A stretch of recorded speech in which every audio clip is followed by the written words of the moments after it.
Hey, friend, and welcome back to the Renaissance English History Podcast, a part of the Agora Podcast Network and the original Tudor podcast telling stories of 16th century England since 2009.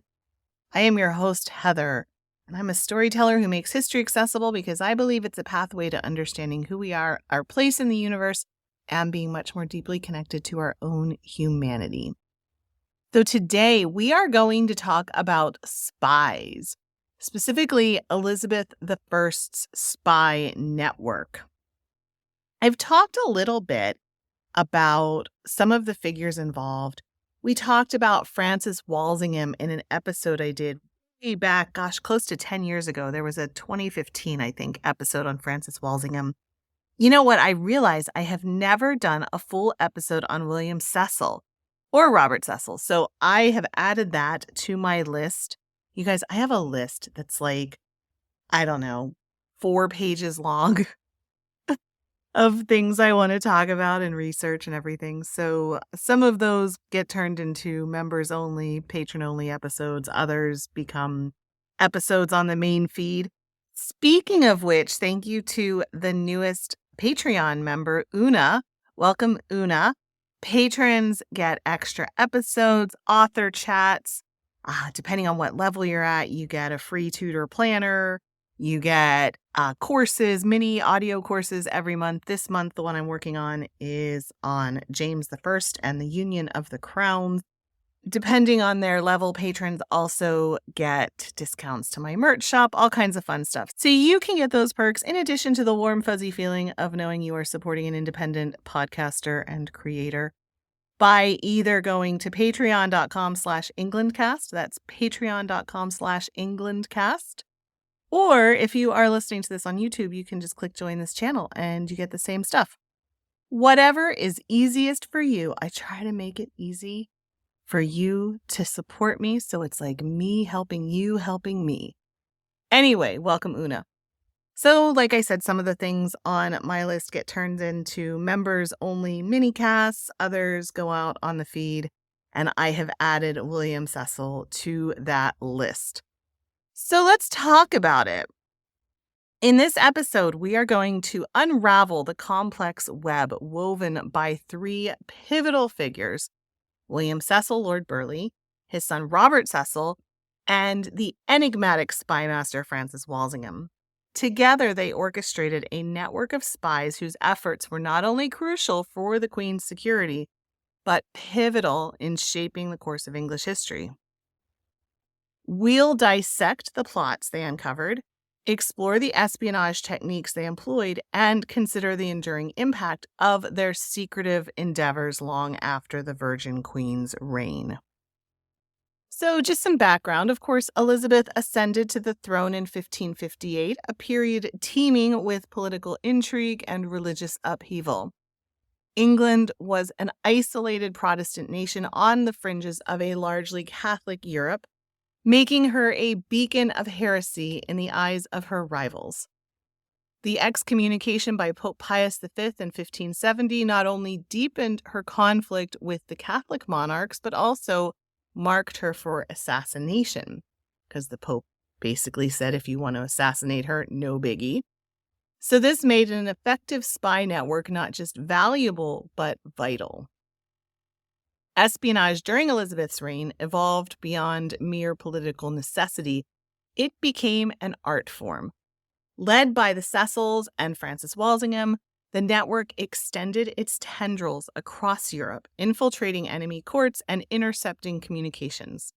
This web of spies wasn't just about gathering intelligence, it was about ensuring survival. They used ciphers, secret correspondences, and double agents, transforming statecraft into a battleground of wits and secrecy. So we're also going to talk about the specific threats that spurred this network's creation, like the Ridolfi plot, which sought to replace Elizabeth with Mary, Queen of Scots. Actually, a number of plots sought to replace Elizabeth with Mary, Queen of Scots. But we will gain a clearer view of the often precariousness of Elizabeth's reign. Each plot foiled was not merely a victory, but a necessity preventing invasions, uprisings, and regicide.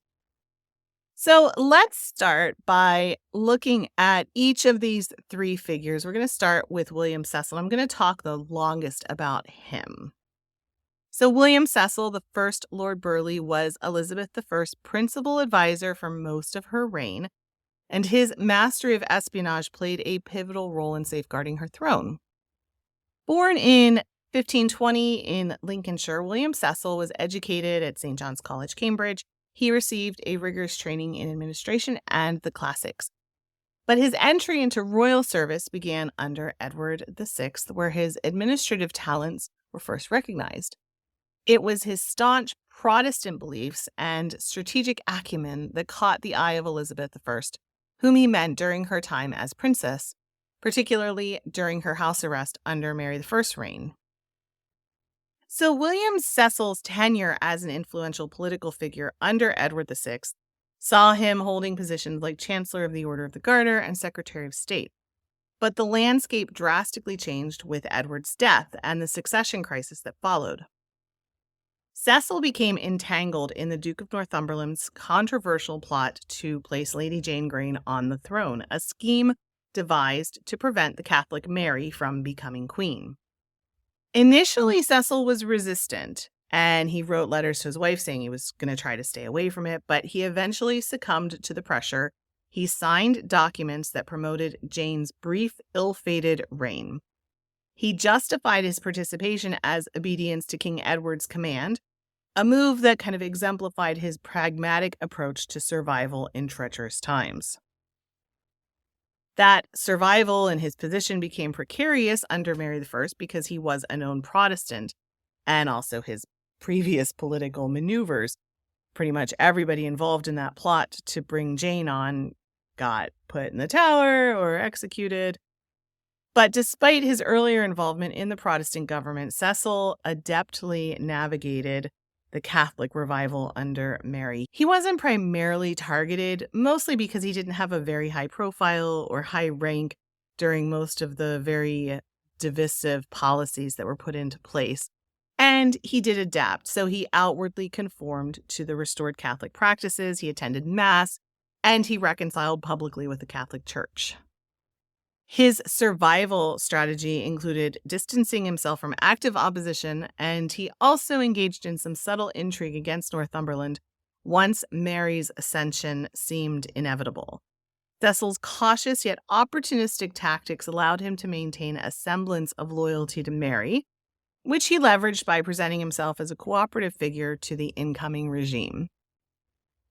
So he was able to emerge out of Mary's reign pretty unscathed, which left him poised to reclaim a central role when Elizabeth ascended.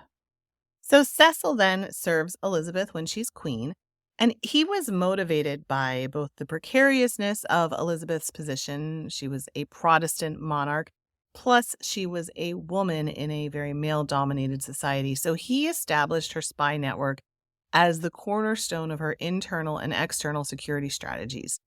He recognized early on that information was power, particularly in a period rife with religious conflicts and political instability. This foresight led him to orchestrate an intelligence system that not only protected Elizabeth, but also helped to stabilize her reign during its most vulnerable moments. Towards the end of Elizabeth's reign, as William Cecil aged and his health declined, his son Robert gradually began to assume more responsibilities. Robert officially took over Secretary of State in 1596, and he was well prepared, having been deeply involved in the intelligence operations under his father's guidance. This early transition ensured a smooth succession, enabling him to maintain and enhance the espionage network critical to Elizabeth's security. The full assumption of his father's responsibility was seamless by the time William died in 1598. Supported by his proven competence and the Queen's trust in his capabilities. Robert brought a more methodical approach to intelligence. He capitalized on the expanding network his father had established. Under his watch, the network matured, utilizing more sophisticated methods of code-breaking and covert operations. His tenure saw the orchestration of espionage activities that were crucial during pivotal moments like when James I was negotiating the Treaty of London, which ended the war with Spain. That was in 1604. And his adeptness at espionage not only maintained but strengthened the security apparatus his father had built, ensuring the crown's stability as Elizabeth's reign ended and James's began. And in fact, that network built for Elizabeth would ultimately save the life of James I. Robert Cecil himself was the principal discoverer of the gunpowder plot. I should add in here that will be another episode to look at because Robert's involvement with the gunpowder plot is very shady. There's a lot of conspiracy ideas that he himself was involved in it, that he was a double agent, all that kind of stuff. And that maybe he was planning it himself to make Catholics look bad. Who knows? That's something I will have to dig into deeper in a future episode. But for now, we just are concerned with the fact that he took the spy network that his father built and expanded it, and ultimately James I can thank him for saving his life and Parliament's and everybody else who was targeted in the gunpowder plot. Then we have Francis Walsingham, perhaps Elizabeth's most notorious spymaster, often remembered for his unyielding dedication to the protection of the Queen. His tenure as principal secretary was marked by a ruthless efficiency in intelligence gathering and counter-espionage. And you guys, I just said ruthless efficiency, which takes us to today's random Monty Python quote of the day. The Spanish Inquisition, the chief weapon is fear, surprise, a ruthless efficiency. Nobody expects the Spanish Inquisition. Our chief weapon is surprise. Surprise and fear. Fear and surprise. Our two weapons are fear and surprise and ruthless efficiency. Our three weapons are fear and surprise and ruthless efficiency and an almost fanatical devotion to the Pope. Our four. All right, so we got that out of the way. You never know when a random Monty Python quote's going to pop up, do you? It just pops up and it just surprises you, like the Spanish Inquisition. Walsingham witnessed the St. Bartholomew's Day massacre in 1572 as the English ambassador in France, which, of course, would have affected him deeply. He came back to England resolved to protect Protestant England from similar atrocities. He was galvanized. He expanded the use of espionage to include not only the defensive, but also aggressive tactics, employing spies to infiltrate and undermine opposition groups across Europe. His crowning achievement was the interception of the letters that led to the exposure of the Babington plot in 1586, which, of course, sought the assassination of Elizabeth and the installation of Mary, Queen of Scots, on the English throne. It led to Mary's death. His network's ability to crack codes, utilize double agents, and even use torture when needed, although quite controversial, proved indispensable in maintaining the Queen's safety and Protestant England's sovereignty. So now let's talk about the spy network in action. It was a sophisticated system crucial for the security of her reign in the Protestant state, like I said. The network's efficiency hinged on a meticulous structure of recruitment, information gathering, and innovative espionage techniques. The recruitment of spies was a targeted and strategic process. Walsingham and his colleagues often recruited from among merchants, diplomats, even English students stationed abroad, leveraging their positions to gather intelligence. These spies were not only chosen for their loyalty to the crown, but also for their ability to blend into foreign courts and societies. The network also included double agents and informers within the domestic Catholic factions, providing a steady stream of intelligence about internal threats. Information gathering was diverse and adapted to various contexts. Spies used traditional methods like intercepting letters and eavesdropping, but they also engaged in more direct intelligence gathering by infiltrating enemy ranks and reporting back on military movements or political plans. One notable technique was the use of ciphers and encoded messages to communicate securely. Couriers carried these encrypted messages across borders, reducing the risk of sensitive information falling into enemy hands. The spy network also employed cutting-edge technologies of the time. Cipher disks and codes were developed by mathematicians and cryptologists, enabling the encoding and decoding of messages. Walsingham famously established a dedicated team just for deciphering intercepted communications, a precursor to modern cryptographic teams. Additionally, the network used early forms of invisible ink derived from natural substances like lemons, where they could write secret messages that could only be revealed under specific conditions. Counter-espionage was equally sophisticated. It involved monitoring known Catholic sympathizers and intercepting their communications. Walsingham's agents were adept at turning enemy spies, using them to feed false information back to their original employers. This method effectively confused and undermined opposing spy operations, leading to the thwarting of several plots against the Queen. The effectiveness of Elizabeth's spy network wasn't just in the collection of information, but the ability to preempt and neutralize threats before they could escalate. This proactive approach to intelligence would become a hallmark of modern espionage practices, reflecting the advanced techniques and strategic foresight of Cecil and Walsingham. So now let's talk about 3 of the main thwarted plots. We'll start with the Ridolfi plot of 1571. This was a well-orchestrated attempt by Roberto Ridolfi, an Italian banker and ardent Catholic who, of course, wanted to replace Elizabeth with Mary, Queen of Scots, and restore Catholicism to England. Ridolfi conspired with the Duke of Norfolk, a prominent noble, and foreign powers, including Spain and the Pope. The plan involved marrying Mary, Queen of Scots, to Norfolk, raising a Catholic army with Spanish support, and then, of course, assassinating Elizabeth. But the plot was uncovered due to the meticulous surveillance of Catholic nobles practiced by Walsingham's network. Letters detailing the conspiracy were intercepted, and under intense questioning, the implicated parties confessed. Norfolk was executed, and the plot significantly heightened Elizabeth's distrust of Mary, setting the stage for her ongoing imprisonment. 12 years later, we have the Throckmorton plot, spearheaded by Francis Throckmorton, a Catholic conspirator who, again, planned to free Mary, Queen of Scots, and instigate a Spanish invasion of England. There's a kind of pattern emerging here. The plot envisioned Spanish forces landing in England, supported by an uprising of English Catholics. Walsingham's network infiltrated this plot through the use of double agents and surveillance. Throckmorton was arrested, and a search of his residence yielded incriminating evidence, including detailed plans of the invasion and a list of Catholic sympathizers.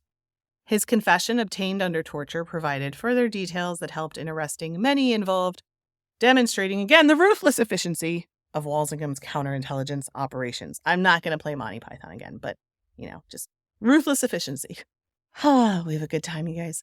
Then the Babington plot, just 3 years later. This is, of course, the most famous plot foiled by Elizabeth's spy network, led by Anthony Babington. It was a complex scheme that, guess what, once again sought the assassination of Elizabeth and the installation of, guess who? Mary, Queen of Scots. That's right. It's so unoriginal. They just keep doing the same playbook. After it was foiled once, you'd think maybe they'd find another Catholic they could install. I don't know. But Mary, Queen of Scots was the most obvious one, and she had a lot of loyalty. So there you go. Anyway, Walsingham's agents, including the ingenious use of a double agent, Gilbert Gifford, managed to intercept letters between Babington and Mary, which were smuggled in beer barrels. These letters contained explicit details on the plot. Walsingham had them decoded from a cipher.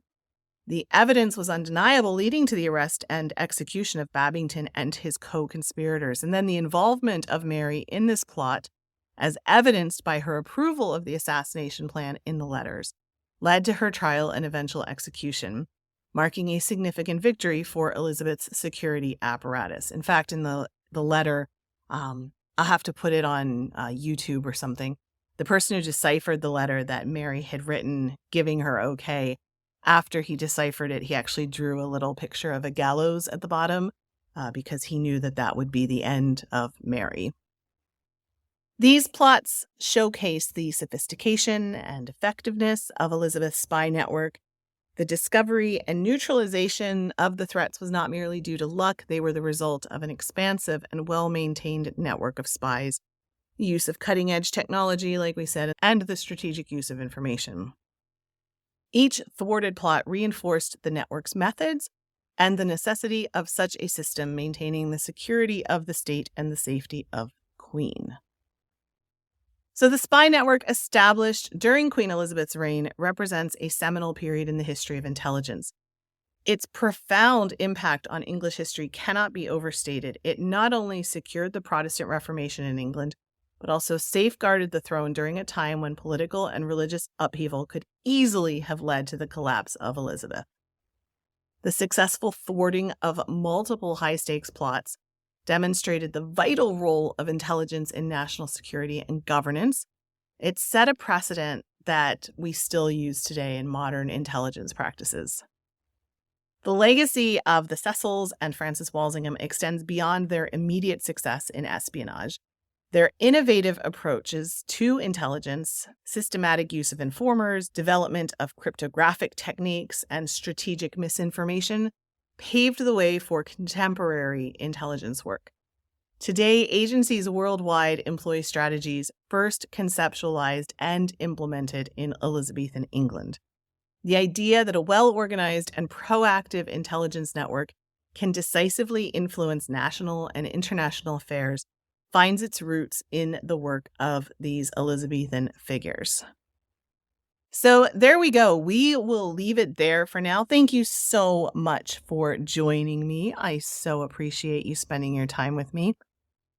I will be back in another week. In the meantime, if you ever want to leave me feedback or you want to add to my 4-page list of show ideas, there are two main ways you can hang out and dig deeper and talk to me. The one is you can text the listener support line at 8016-TESCO.